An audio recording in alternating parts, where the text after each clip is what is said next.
On est d'accord que c'est loin d'être la meilleure année du cinéma. Bonjour à tous, j'espère que vous allez bien. On se retrouve aujourd'hui en cette fin d'année pour parler des tops, des flops, des films et des séries en commençant aujourd'hui par les top films. C'est mon premier top sur la chaîne donc j'espère que ça va bien se dérouler et que j'aurai bien fait les choses. Cette année, j'ai vu 157 films, c'est énorme. J'ai dû forcément choisir énormément du coup. C'est bien évidemment que subjectif, c'est mon avis personnel, n'hésitez pas à mettre le vôtre aussi en commentaire. Mais je considère les films que je vais placer comme très bons cinématographiquement et aussi un divertissement pour moi. Le top est forcément un peu plus difficile que le flop, même si en flop on avait beaucoup de films de merde cette année. Mais j'aimerais faire quand même quelques mentions honorables pour ces tops. Les films qui ne sont pas dans le top mais que j'ai quand même beaucoup aimé, j'aurais mis Superman de James Gunn qui était vraiment très cool, même s'il a pas mal divisé. Better Man qui a proposé un biopic vraiment différent que d'habitude et j'ai beaucoup aimé. Together, même si tout le monde n'a pas aimé, j'ai beaucoup flippé sur ce film d'horreur, j'aime pas forcément, j'ai un peu la phobie de ce genre de trucs. Thunderbolts, ça proposait quelque chose de différent chez Marvel et j'ai plutôt bien apprécié. Baby Girl, c'était très sympathique, un petit peu indépendant et j'ai bien aimé la proposition aussi. The Different Man, aussi très indépendant, mais j'ai adoré les acteurs et l'histoire. La femme de ménage, beaucoup plus récemment, bon, il est un petit peu plus bas dans le top, mais j'avais vraiment bien aimé l'adaptation par rapport au livre que j'avais adoré. N'hésitez pas à voir ma critique d'ailleurs. Et puis un peu plus rapidement, mais les 4 Fantastiques, Zootopie 2, Wicked 2, The Brutalist, Didi. Enfin bref, si vous voulez plus de détails, allez voir mon Letterboxd, ça s'affiche juste ici, parce qu'il y a plein de détails si vous voulez. Mais bon, le top 10 a été très compliqué à voir, donc peut-être l'année prochaine j'aurais changé, mais bon, on passera l'année prochaine, donc il n'y a plus rien à toucher. Et j'ai mis en 10e position We Live in Time. I'm guilty of looking ahead instead of right in front of me. J'avais adoré la nouvelle proposition un petit peu comédie romantique, même dramatique romantique on va dire, avec Andrew Garfield et Florence Pugh. Je sais que le film a un petit peu divisé, mais personnellement j'ai pleuré devant ce film, c'était ultra triste, ultra touchant et je trouvais que les acteurs jouaient extrêmement bien. Bref, j'ai vachement été touché par ce film, j'ai adoré l'histoire, tout était vraiment bien, bon forcément il y a quelques défauts, mais ça n'enlève en rien du charme du film. Je sais que cinématographiquement il est pas énormissime vraiment, mais personnellement ça m'a touché, j'ai vraiment beaucoup aimé. Je sais pas si je le reverrai parce qu'il est vachement triste, mais en tout cas c'est sûr que j'avais adoré la proposition de début d'année, que vraiment beaucoup de gens attendaient et qu'au final, dès qu'il est sorti, plus personne n'en parlait. Et je pense qu'on aurait pu peut-être faire un peu plus côté réalisation et qu'il aurait été encore plus parfait. Et ça, c'était vraiment le problème de beaucoup de films qui sont sortis cette année. C'est-à-dire qu'ils sont très bien, mais ils auraient pu faire encore mieux pour faire un film parfait. Et d'ailleurs, pour vous dire, je crois que cette année, j'ai mis que un ou non, cette année, j'ai mis un seul 5 étoiles, un seul chef-d'œuvre. Donc c'est très rare par rapport à 2024 où j'en ai mis 3, 4, un truc comme ça. Enfin bref, c'était vraiment une année assez vide. En 9e position, j'ai mis A Real Pain.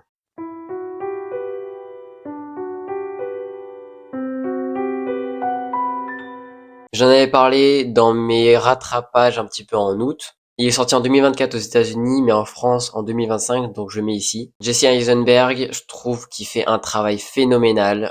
Il a remporté des Oscars qui sont largement mérités. Karen Culkin qui méritait son Oscar, vraiment génial dans son rôle. Enfin bref, c'est pas forcément un grand film de divertissement, mais par rapport au thème qu'il abordait, au thème qu'il évoquait, je trouvais que c'était un immense film qui méritait un petit peu plus de buzz, mais je crois qu'aux États-Unis il a bien marché, mais en France on n'en parlait pas du tout et je trouve ça très dommage alors que c'est un excellent film et en 1h30 ça se dévore rapidement et je vous conseille vraiment d'aller voir A Real Pain, même si il est pas forcément très accessible je pense. En 8e position, très récemment, j'ai mis Begonia. Email corporate.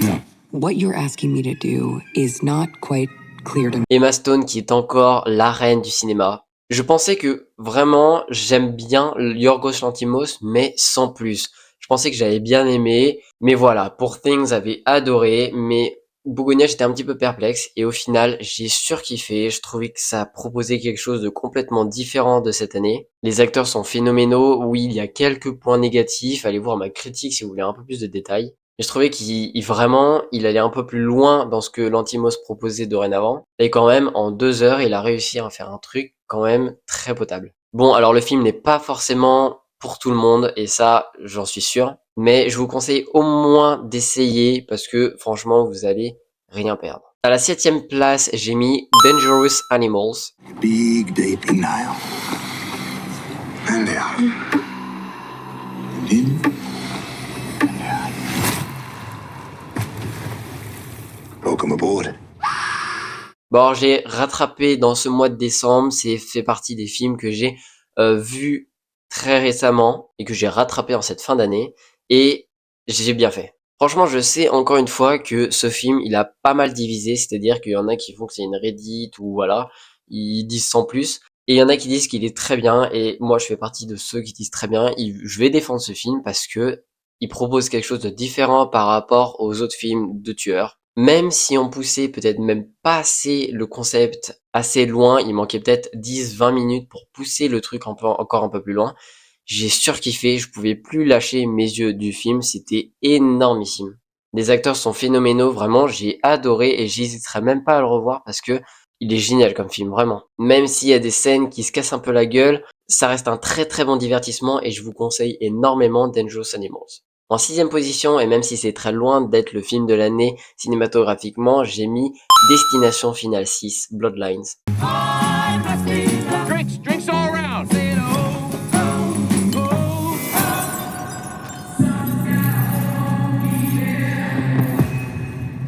Oui, c'est un Destination Finale, c'est pas très cinématographique, c'est plus divertissant, c'est plus drôle, mais j'ai dit que c'était subjectif et personnellement, j'ai adoré ce film. C'est le meilleur sans hésitation des 6, j'ai passé un excellent moment devant, c'était un divertissement au top. Si vous aimez les destinations finales et même les films d'horreur au global, ben franchement vous allez adorer celui-ci. Parce qu'il pousse les choses encore plus loin et il est beaucoup plus complexe dans l'histoire qu'il voulait expliquer. Et franchement pour un retour 10-15 ans après, ben ça vaut le coup. Et du coup, bah après avoir aimé celui-ci, bah j'ai très hâte du nouveau. Je me rappelle énormément encore aujourd'hui des scènes mythiques qu'il y avait dans ce film. La scène d'intro phénoménale. Vraiment, il méritait peut-être pas d'être dans un top, mais pour moi, je l'avais adoré, alors je voulais forcément vous le conseiller si vous l'avez pas vu. En cinquième position, et c'était un grand divertissement que j'avais adoré cette année, c'est F1. Mais qu'est-ce qu'il fait? Plan C, tenez-vous prêts. Espérons qu'on aura des opportunités plus tard. N'étant pas du tout un fan de F1, je ne regarde rien de la F1, j'ai adoré ce film. C'était 2h30 de plaisir, c'est passé à une vitesse folle. Je m'en rappelle très bien l'expérience au cinéma qui était extraordinaire. J'ai vraiment passé un excellent moment devant. Je l'ai même revu cette année parce que il était énorme et même un revisionnage, bah ça fait pas de mal du tout. C'est clairement un des meilleurs films de Brad Pitt, même s'il en a fait beaucoup, on va pas se mentir. Mais personnellement, j'ai passé un excellent moment devant F1, vraiment. Je trouvais qu'il proposait quelque chose de beaucoup plus différent par rapport aux autres films de course, même si je les ai pas tous vus, hein, bien évidemment. Et je me suis même mis un tout petit peu plus à m'intéresser à la F1 parce que je trouvais vraiment le monde ultra divertissant. Et j'ai très hâte de la suite, mais en même temps très peur parce que le film se suffit largement à lui-même. En quatrième position, j'ai mis le très récent également Frankenstein.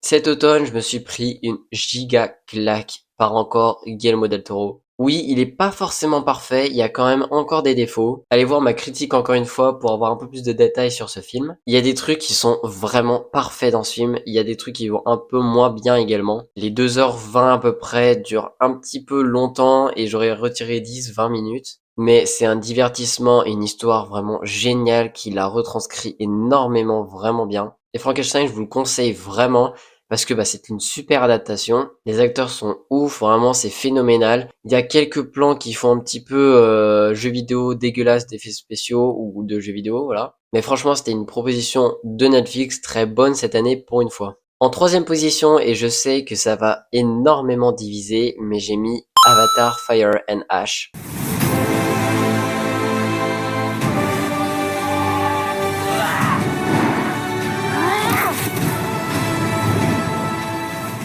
Bon, Avatar de feuilles de cendre si vous voulez. Ou Avatar 3. Mais encore une fois, cette année, James Cameron nous a balancé une énorme claque visuelle et je le dis, mais l'histoire est différente des autres. Ça change de La Voix de l'eau qui était un petit peu aussi une réédite. Et là, faut arrêter de dire que c'est la même histoire parce que ce n'est pas du tout la même histoire. Bref, aussi ici, j'ai fait une longue critique, donc si vous voulez aller la voir, n'hésitez pas pour avoir un peu plus de détails. Mais j'ai trouvé ce film vraiment grandiose. peut-être mon préféré d'Avatar et je vais bien évidemment aller le revoir parce que il était génial quoi. Visuellement c'est encore ouf, c'est tellement bien réalisé, c'est impressionnant comment 3h15 d'effets spéciaux comme ça, il y a pas de mots quoi. Et si seulement les blockbusters, 90 de mes films de j'ai vu cette année pouvaient faire un minimum de ce qu'Avatar y fait, franchement mais on ferait tellement mieux. Et je crois que ma note moyenne sur Letterboxd du coup de cette année, ça doit être environ 2 étoiles, 2 étoiles et demie parce que on avait vraiment pas beaucoup de choses à manger qualitativement cette année. Bref, Avatar 3, ça va être un carton phénoménal. Encore une fois, c'est Avatar, ça rend extrêmement bien au cinéma. Les séances sont complètes à chaque fois. C'est une claque visuelle, historique, vraiment, c'est génialissime. J'ai adoré ce film, même si j'avais quand même un petit peu peur. Et au final, je suis très loin d'être déçu vu qu'il est dans le top 3 aujourd'hui. Maintenant, le top 2. Un film que je pensais que j'allais adorer et que j'avais raison. J'ai mis 4 sur 5 sur Letterboxd. Vraiment, j'ai surkiffé ce film. Et pour des films d'horreur, bah, c'est très rare. Et j'ai mis Weapons à cette position-là. Because the night before, at 2:17 in the morning, every kid woke up, got out of bed, walked downstairs, and into the dark.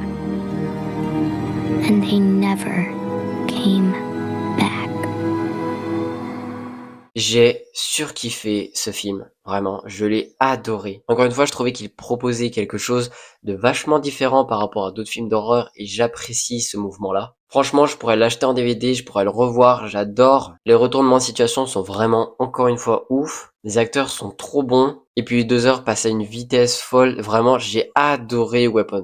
C'est clairement un des meilleurs films de l'année. Je le reverrai bien évidemment parce que c'est un des rares films d'horreur où je mets autant cette note et que j'ai mis dans un top d'ailleurs. Bref, j'ai encore très hâte des prochains films de Zach Cregger parce que là, il m'a foutu une claque phénoménale. Il m'a fait flipper ce film, il m'a fait sursauter. Il y avait des jumpscares, mais pas trop non plus, pas comme à la Conjuring. Enfin vraiment, si vous aimez ou même pas les films d'horreur, bah regardez Weapons parce qu'il est extrêmement bien. Comme les thèmes qu'il aborde, ultra complexes et ultra universels. Vraiment, c'était un immense film cette année. Et enfin, le top 1. D'ailleurs, allez voir ma vidéo sur Weapons. J'en ai fait une quand elle était sortie. Donc n'hésitez pas à aller la voir si vous voulez un peu plus de détails encore une fois. Et enfin, le top 1, le seul film de cette année que j'ai noté 5 étoiles, que j'ai vu 2 fois en 2 jours. C'est un des plus grands films de tous les temps, je pense, largement. Et le réalisateur nous montre encore une fois que c'est le boss. J'ai bien évidemment mis One Battle After Another, une bataille après l'autre, par Paul Thomas Anderson. I wanted to protect you from all your mom's stuff, from all my stuff, even though I know that's impossible. Que dire, c'était une claque monumentale. 3 heures de pur paradis, c'était immense. J'ai adoré ma séance. J'ai surkiffé, vraiment, c'était une de mes meilleures séances de ma vie. C'est un film ultra grandiose que je conseille, pas forcément à tout le monde parce qu'il peut être un petit peu complexe, mais bon Dieu, qu'est-ce que c'était bien, c'était extraordinaire, la mise en scène, la réalisation, tout est parfait. Quand on met 5 étoiles, c'est que presque tout est parfait, et là, bah tout est parfait, c'est un de mes films préférés. Limite, j'ai envie de le m'acheter en 4K parce qu'il est extrêmement bien. Et ici, cinématographiquement et subjectivement, c'est mon top 1 parce que bah j'ai surkiffé, et peut-être niveau blockbuster, il y avait des films qui pouvaient potentiellement dépasser ce film dans mon top, et subjectivement, mais pas forcément cinématographiquement parce que ça c'est le meilleur. Mais bah cette année, comme j'ai dit, on n'a pas trop bien mangé, donc il n'y a pas forcément de très bons films qui sont sortis. Et donc c'est pour ça que je mets One Battle After Another ici. N'hésitez pas à voir encore une fois ma vidéo pour un peu plus de détails. Mais c'était une claque monumentale, enfin bref,